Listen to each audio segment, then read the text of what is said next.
4 straight quarters now of rising income from trading. The biggest US investment banks have spent the past few months, though, in a slump.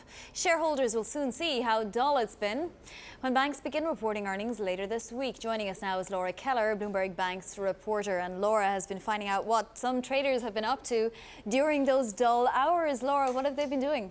Yeah, it's funny, exactly. So I've been talking with different sources across Wall Street, asset managers, but also at banks. And, some of them have been doing things like going home to play their new Nintendo.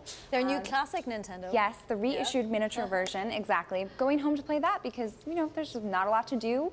Others have been swiping on Tinder, as we learned, and also a lot of golf retreats happening. And one person I talked to as well is going home early to watch his kids' games.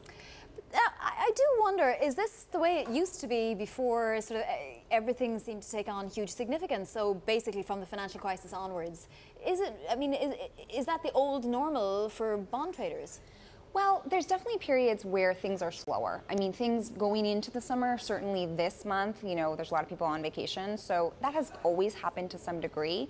But I'm not sure that you necessarily see a lot of periods where it's as slow as what we found. When you look at volumes and things, it definitely is played out in the markets. I have to ask if any of them expressed concerns, because we saw it today. We saw this big move. I wouldn't call it massive, but we did see a big move for about an hour there after the Trump emails came out, the Trump Jr. emails came out, and all of a sudden it was like as if nothing had happened. Liquidity is down. The volumes are down, and you have to wonder if it's wise for somebody to be away from their desk when something can trigger a big move. So I think one thing to keep in mind for that kind of threat or concern is that traders can trade on their phones. They can also, there's always someone on the desk. Yeah. You can call and you can say, listen, we need to do this right now. If your sales coverage is out, there's always that ability. So we don't want to say that there's nothing happening at the banks at all, but it definitely is the story focusing on earnings that low volume is bad for banks. So definitely. What are we going to see when they start reporting, Laura?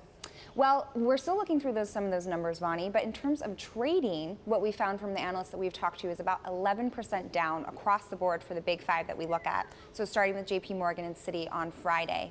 And, that's 11% is a pretty big drop from year over year. Definitely. And some banks are worse. Goldman Sachs were looking more in the 20 handle for fixed income trading to be falling. All right. Not great. You'll have to revisit those traders and see what they're doing after those results, right? Exactly, and if something happens more with Trump too.